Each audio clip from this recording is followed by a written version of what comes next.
छत्तीसगढ़ में आदिवासी, मध्य प्रदेश में ओबीसी और अब राजस्थान के अंदर ब्राह्मण चेहरा, यानी कि भारतीय जनता पार्टी ने तीनों राज्यों में जो है अलग अलग तरीके से जो है जाति समीकरण बैठाने की कोशिश की है।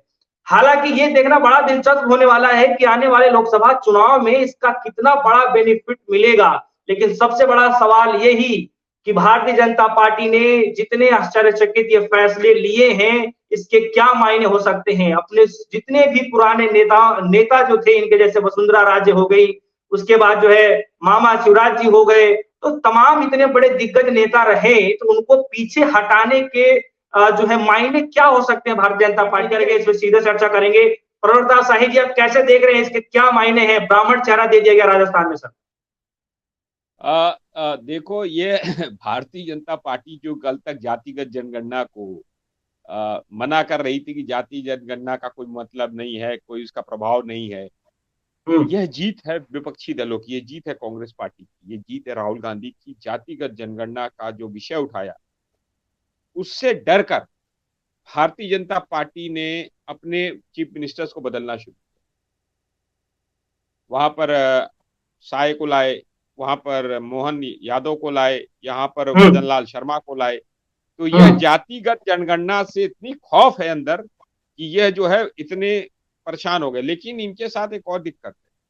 दिक्कत यह है कि वहां पर रमन सिंह बैठे हुए हैं, वहां पर शिवराज सिंह चौहान मध्य प्रदेश में बैठे हुए हैं, यहाँ पर रानी बैठी हुई, महारानी बैठी और अन्य अन्य भी बैठे हुए हैं, किरोड़ीलाल मीणा बैठे हुए हैं, बाकी और लोग बैठे हुए हैं। यह जो है, यह जो लोग बने हैं, ये तो ठीक है, नरेंद्र मोदी ने अपने हिसाब से बना लिया, लेकिन डाउट ये है कि विद्रोह बहुत बड़ा है।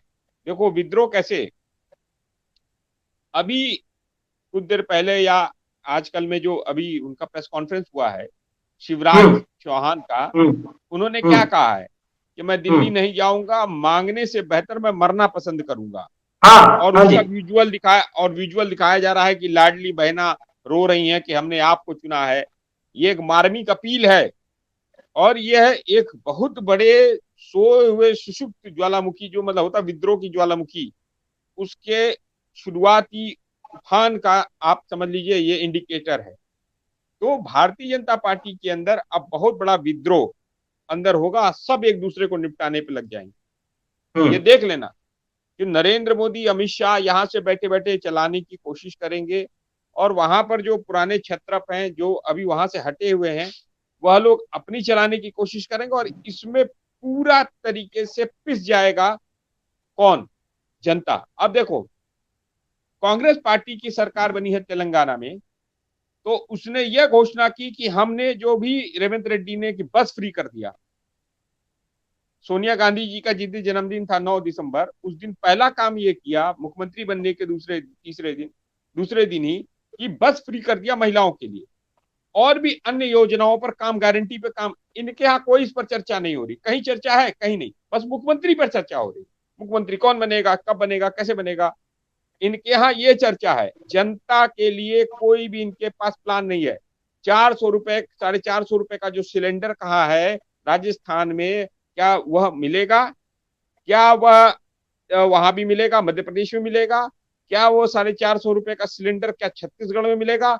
और क्या वो 450 रुपए का गैस सिलेंडर पूरे देश की जनता को मिलेगा? यही इन्हीं तीन राज्यों में क्यों मिलेगा? पूरे देश की जनता को मिलना चाहिए। शाहिद जी, सवाल ये है कि इतने बड़े नेताओं को किनारा भारतीय जनता पार्टी कर दी है, इसके पीछे क्या आप क्या मायने समझ पा रहे हैं? यह बस है कि नरेंद्र मोदी और अमित शाह अपनी चलाना चाहते हैं, किसी भी दूसरे छत्रप को वह आगे आने नहीं दे। मैंने पहले भी आपके चैनल पे बोला था, यहां पर नंबर 2 की लड़ाई शुरू हो गई है। अमित शाह एक एक करके हर छत्रप को वहां से अपने समानांतर जो भी व्यक्ति उनको दिखेगा उसको वह कट ऑफ करते हैं और मोदी का भी इसमें सहमति है। तो शिवराज सिंह चौहान 15-18 साल के मुख्यमंत्री, रमन सिंह 15 साल के मुख्यमंत्री, ये वसुंधरा राजे 2 टर्म की मुख्यमंत्री, केंद्रीय मंत्री और कई बार सांसद और विधायक तो वही है, वो लीडर ऑपोजिशन भी रही है। तो इन लोगों से नरेंद्र मोदी को डर है। देखो इसी तरह इन्होंने जब शिंदे की सरकार बनवाई तो उस समय ये चर्चा चल रही थी कि देवेंद्र फडणवीस मुख्यमंत्री बनेंगे, लेकिन एकाएक देवेंद्र फडणवीस को उप मुख्यमंत्री बना दिया। क्यों? क्योंकि उसको शॉर्टन, उसकी कद को कम किया गया। 5 साल तुम सरकार चलाओ 2014 से 2019 तक मुख्यमंत्री बनकर, और जब 2022 में तुम्हारी सरकार बन रही है तो तुम्हें डिप्टी चीफ मिनिस्टर बना दे रहे हो, और उसको चीफ मिनिस्टर बना रहे हो जिसकी संख्या तुमसे कम है। तो इसका अर्थ है कि नरेंद्र मोदी और अमित शाह जो हैं वो अपने से ज्यादा किसी को नहीं चाहते। अब उसके पीछे एक कारण है, क्योंकि देवेंद्र फडणवीस ने एक नारा लगवाया था 2019 में, मुझे याद है मैं मुंबई में था उस दौरान, 2-3 महीने के लिए मुंबई था। तो वहां पे एक नारा चलता था, देश में नरेंद्र, देश में नरेंद्र और महाराष्ट्र में देवेंद्र। और वहां पे एक और चीज हुई थी, एक नारा और चल रहा था कि आने वाले समय में भविष्य में महाराष्ट्र से कोई चीफ प्राइम मिनिस्टर बन सकता है। तो जैसे ही वो एस्पिरेशन बढ़ा, जैसे ही उसने अपने एस्पिरेशन को बताया, अपनी महत्वाकांक्षाओं को बताया, वैसे ही उसे शट ऑफ शुरू कर दिया उसी दिन से।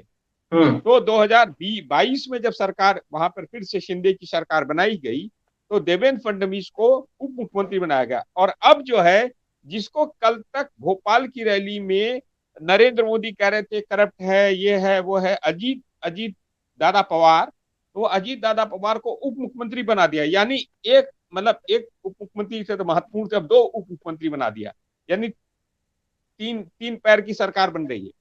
तो वहां पर उसके कद को काटते जा रहे हैं अमित शाह। यही हाल अब आने वाले समय में आपको उत्तर प्रदेश के अंदर भी हो सकता है ये चीज दिखने जाए। सर आपको नहीं लग रहा है कि आपको नहीं लग रहा है कि पुराने टाइम के जो नेता हैं उनकी अब विदाई होती शायद जा रही है, क्योंकि नए नेतृत्व जो है भारतीय जनता पार्टी शायद देने के मूड में है और नई पीढ़ियों को जो है तैयार करने की कोशिश कर रही है? क्या आपको ऐसा लगता है? अगर ऐसा है तो उसके उसके क्या फायदे होंगे? देखो, नया नेतृत्व की बात अलग है, लेकिन नरेंद्र मोदी भी तो 75 साल के हो रहे हैं, तो क्या उनका भी अल्टरनेट कोई प्लान आ रहा है? वो आए तब अमित शाह का भी तो 60-65 साल से ऊपर है, क्या उनका भी कोई अल्टरनेट प्लान 60-65 साल के हैं? नहीं क्या उनका? नहीं, सवाल तो ये है कि हमने छत्तीसगढ़ देख लिया, उसके बाद जो है हमने जो है मध्य प्रदेश का सीएम देख लिए, अब इधर जो है राजस्थान इतना हाईलाइट रहा, वहां ब्राह्मण चेहरा मिल गया। वो कब होगा? और जो पुरानी जो योजनाएं हैं, जो कांग्रेस पार्टी ने अच्छी योजनाएं लाई थी, चिरंजीवी योजना जो, उसका तो वेबसाइट बंद कर दिया आपने। यानी अगर सरकार बदल जाए तो योजनाएं बंद हो जाती हैं क्या? जन पक्षी अगर कोई कोई योजना है उसको चालू रखना चाहिए ना। तो नरेंद्र मोदी की 5 लाख की योजना को कौन चाहेगा जब 25 लाख में इलाज चल रहा था? ठीक है, जनता ने हमें हरा दिया, जनता ने हमें वोट नहीं किया, हमने हमारे साथ कुछ में हमारी कुछ आंतरिक दिक्कतें रही, कुछ हम मैनेजमेंट की दिक्कतें रही हमारी, लेकिन हमको वोट हमें भी भरपूर मिला है, कांग्रेस पार्टी को 40% प्लस मिला है। 2-1% शॉर्ट है राजस्थान में। हाँ ठीक है, मध्य प्रदेश में हम 7-8% शॉर्ट हैं, कोई इशू नहीं है।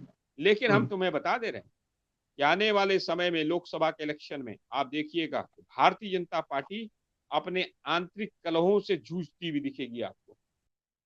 ऐसा क्यों लगता है सर आपको? क्योंकि वहां पर देखो, जब सारे केंद्रीय मंत्री को ले गए हो, इस्तीफा दिला के, तमाम सांसदों को इस्तीफा दिला के ले गए हो, वहां पर क्या विधायक बनेंगे वो? चलो एक आध को विधानसभा अध्यक्ष बना दो, क्या बाकी वो सरजुगा से मंत्री बनी थी, केंद्रीय मंत्री, अब वो क्या उनके वहां पर विधायक बनकर मंत्री बनेगी? तो उससे उसकी कद को तो छोटा कर रहे हो ना, एक तरफ कद बढ़ाते हो फिर कद छोटा कर देते हो। तो नरेंद्र मोदी को क्यों नहीं मुख्यमंत्री बना दिया जाए?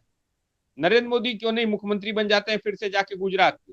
और क्यों नहीं उप मुख्यमंत्री बन जाते हैं, गृह मंत्री जाकर बन जाते हैं गुजरात में अमित शाह? दे दे दूसरे को सारी चीज। अपने पार्टी के अंदर अपने विरोधियों को निपटाने के लिए सारी योजनाएं हैं इन लोगों के पास, लेकिन अपने लिए अपने पर तो लागू करो, अपने पर क्यों नहीं लागू करो?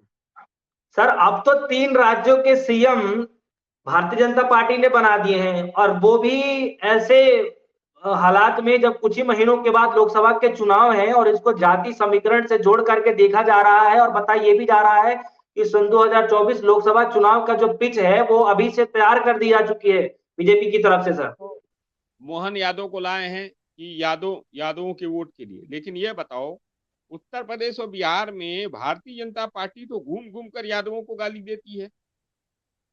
मुलायम सिंह यादव के परिवार को, शिवपाल यादव के परिवार को और यादवों के खिलाफ मुहिम चलाती है। उत्तर प्रदेश और बिहार में वहां पर लालू प्रसाद यादव को गाली देती है। तो वहां पर यादव, मध्य प्रदेश में यादव मंजूर है, लेकिन उत्तर प्रदेश के अंदर यादव मंजूर नहीं है, बिहार में यादव मंजूर नहीं है।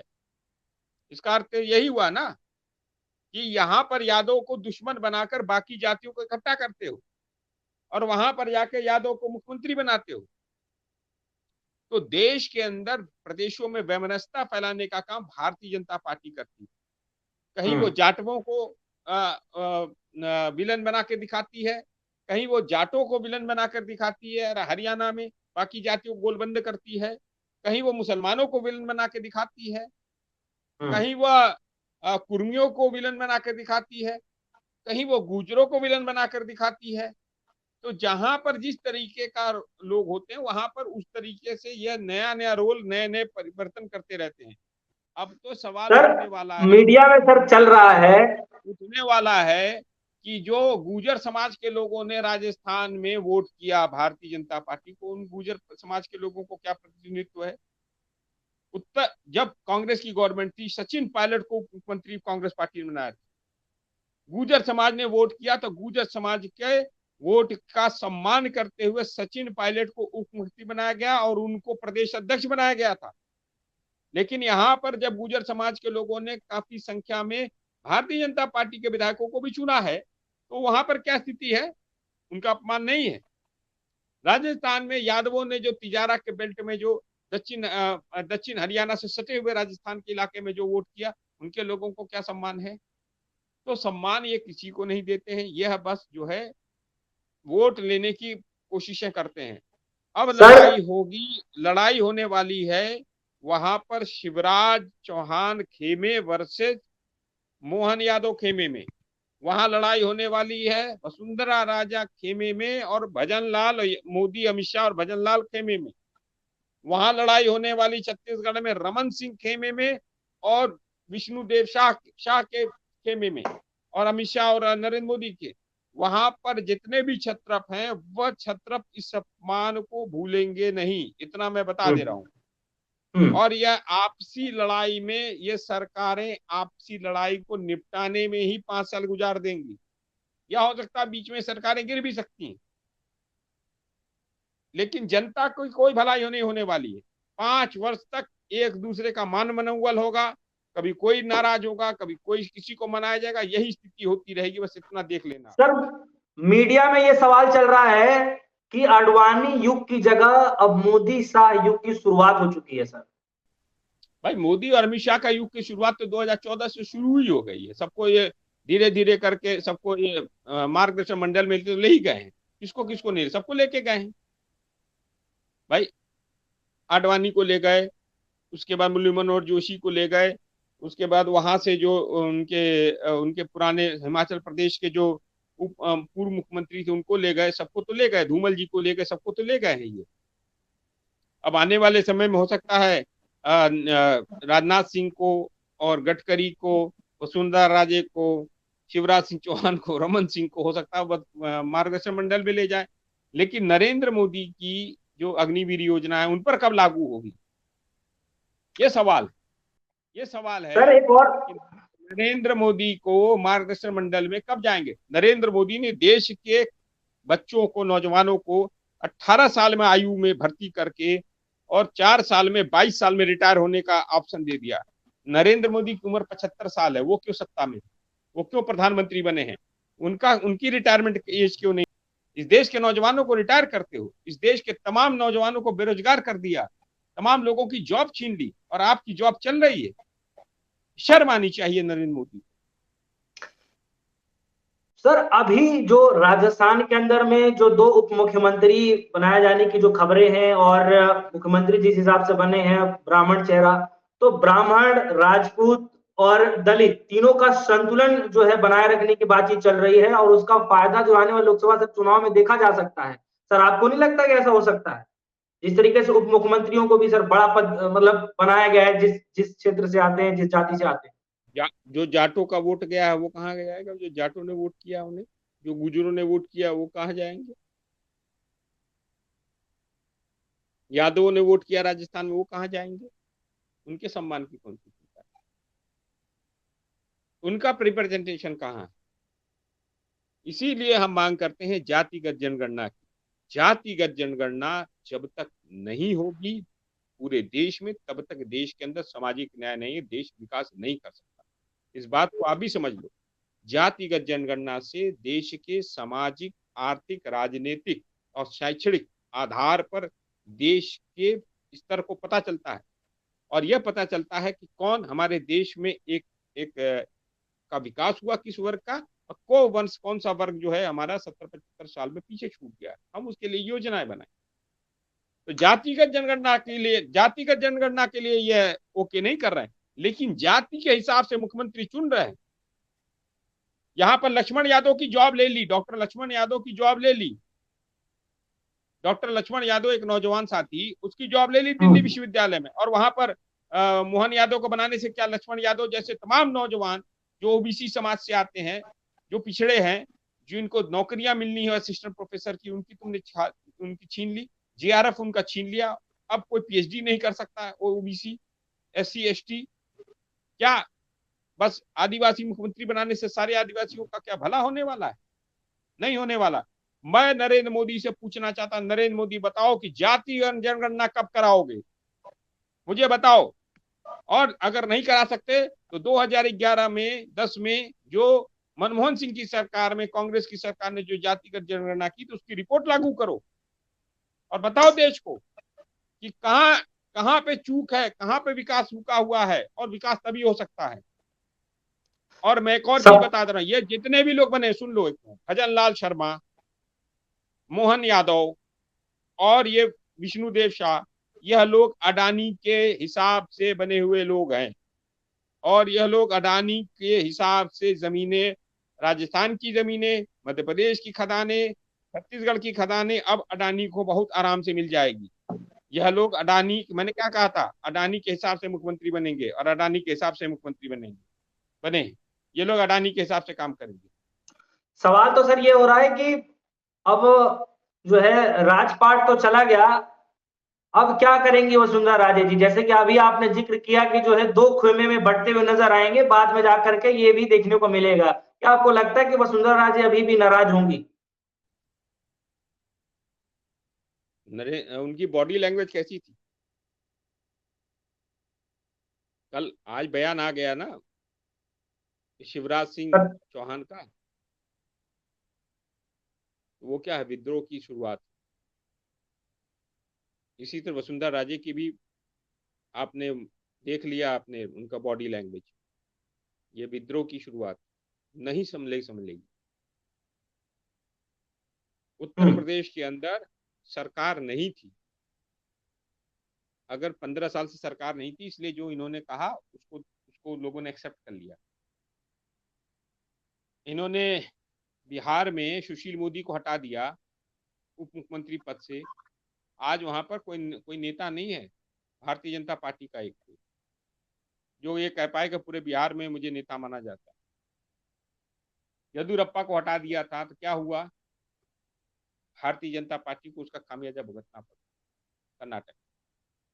वैसे ही जब छत्रा हटा देते हो तो उसका खामियाजा भुगतना पड़ता है, और भुगतेंगे, क्योंकि यह जितने लोग हैं, ये ठीक है हमारी विचारधारा के विपरीत है, लेकिन यह लोग अपनी पार्टी को आगे बढ़ाने में इन लोगों ने मेहनत की। सरकार आखिरी सवाल सर, ठीक है सर, एक आखिरी सवाल है, क्या अभी भी आपको लगता है कि बगावत के सुर जो है अपना सकती है, मूड में हो सकती है वसुंधरा राजे? वसुंधरा राजे बगावत का सुर अपनाएंगी, समय समय पर आपको दिखता रहे, समय समय पर आपको ये सब घटनाएं दिखती रहेंगी। फिर तब पूछिएगा, तब मैं बताऊंगा, अभी इंतजार करिए। अभी तो आपने मामा का एक बयान सुना, शिवराज मामा का, अभी हो सकता है 2-4-5 दिन में इनका भी बयान आने लगे। चलिए, उनके भाव बहुत देखिए, बहुत उनके उनके उनके देखो, यह लोग घायल शेरनी, घायल शेर जो होता है उतना खतरनाक नहीं होता। जब शेरनी को घायल कर देते हो ना, तो ज्यादा खतरनाक होती है। नरेंद्र मोदी और अमित शाह के लिए बहुत भारी पड़ेगा, इतना मैं बता देता हूँ।